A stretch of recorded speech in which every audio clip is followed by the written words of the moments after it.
perfect. I'm gonna give you a hug. That was lovely. I need Vivian. a hug. Thank you. So that was Vivian's new hit single, Sugar. She just released it yesterday. It's featuring Omoakin, Yes. Nigerian artist. Yes. So I've got to ask. Yeah. Who are you asking to give you sugar? Sugar, sugar, hey. Oh, I need some. Everyone needs sugar. Everyone needs sugar. That's the truth. Yeah. I liked something you said actually, and you said, "Let the haters be." I Yeah. can't remember the exact line, Yes. but we're dream chasers, and Yes. let them talk. Yes. Let them just talk. Yes.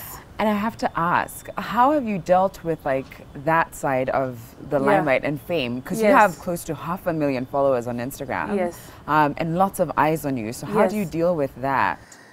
I think I just let people be who they are because opinions are free.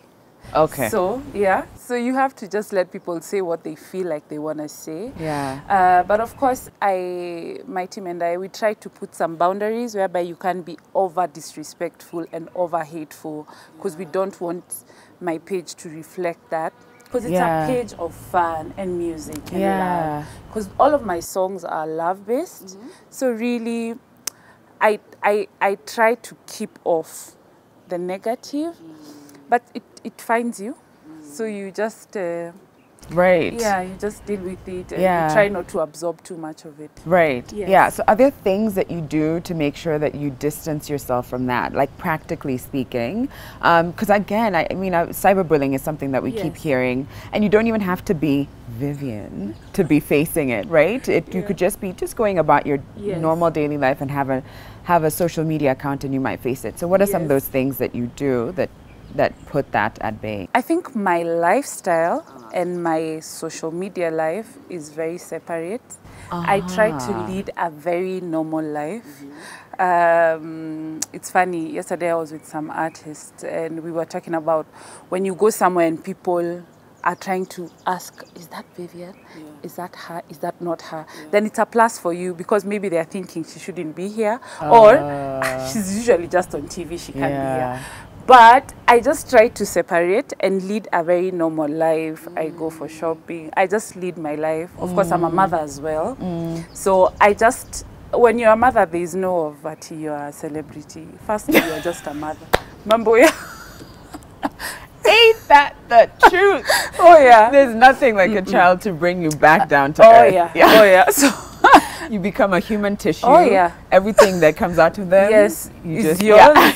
So you sort of like, it doesn't work. And so even when you get out, you don't struggle being a normal person because you're that every time at home. Because you know how kids are, they can call you 20 times just because you're mom. So mom, and you have to respond, you have to go because you never know what they might need. And plus you're their mother, you're supposed to be that constant person in their lives. So actually, how old are your children? I only have one. Oh, how old is She's 9. Is she? Oh, she's 9 years old. Yeah, she's 9 years old. So what does she think about your music?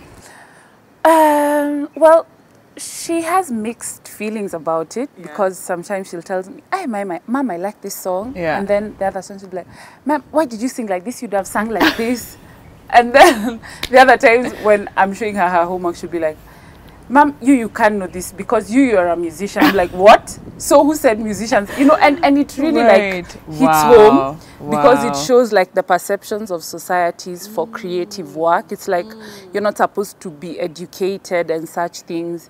And now I have to communicate this to my daughter and tell her I am educated, but I am choosing to be a musician because it is what I know how to do and it's something God has given me a talent in. Yeah. Let's talk about, your music. You said that that a lot of your songs come from a space of love or are talking about love.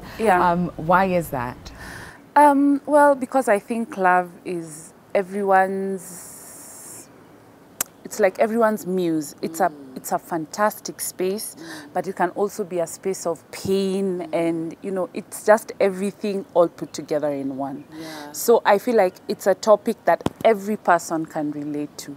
Whether it's the shopkeeper, whether it's the CEO, whether whoever you are in whatever field you work in, whatever experience you've had, wherever you've been raised, love is prime for everyone. Ain't that the truth? Yeah. So let's go back to how your love for music started. I know you started singing quite early. Yeah. Oh, you started, you know, your love for music stemmed actually from spoken word poetry. Yes. So can you tell me a little bit about that and how it then transitioned into your music career? Well, I think I just looked for an outlet, and the first one I could find was spoken word, because I had a friend who I was in school with that was doing spoken word. Okay. So she asked me if I'd like to sing for her spoken word pieces. And I said, well, why not? I mean, I like singing and I like how you throw around your words in spoken word. And so I started performing with a group. It was a spoken word group, and I was a singer. Yeah. And we did that for a while, but then now I started pursuing bigger interest in visiting studios, and I think I just drifted off from the spoken word and now went into your music career. Yeah, my music career. What's been the biggest milestone for you? The moment where you thought, oof, I'm on to something? I think just the steady growth of how my music has continued to get into the masses. Yeah. And, you know, every time I'm in traffic and maybe my window is down, Vivian, you know, and such things. You know, sometimes in the beginning it was really shocking, because I'd be like, oh, Mimi, oh, okay, you know, because I just feel like, really, it gets that big, you know. So those are like small things that have really become big things. And when you're walking on the street and people are recognizing you, and you now have to start thinking, how can I take this to another level? How can I now not only become a musician in Kenya, but now try and get other fans across the continent, and globally. Yeah. Tell me about some of the people that you've worked with. I mean, Sugar, you did it with a Nigerian artist, and I'm curious to know, how do you know when who to work with, when it's a right fit? Because it needs to gel well. Yeah. You know, the thing about music, it's like, it's about connection. Yeah. So the artist you're working with, you have to be connected with. Like, even just like talking, you have to feel their energy and they have to feel yours. Then it becomes easier to get into studio. And sometimes, even before meeting them, when you listen to someone's music, you're like, wow, I resonate with that artist.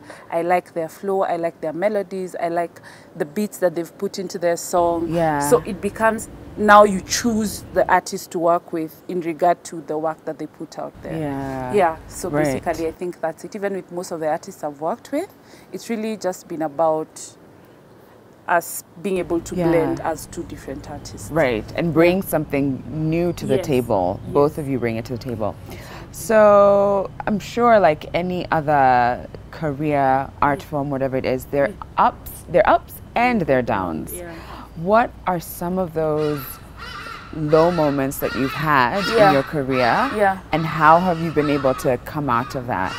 I think the thing about music is that sometimes you have a big song and sometimes you don't have such a big song, and you have to be able to sort of like still be who you are and not place your value on what people tell you really, but on who you really are. You understand? Like, you have to keep constantly reminding yourself, because I mean, anything that goes out to the public has a lot of energies that come inside it. So sometimes you can lose grip and sort of like let people define you. And sometimes they'll define you right, but sometimes they'll define you wrong.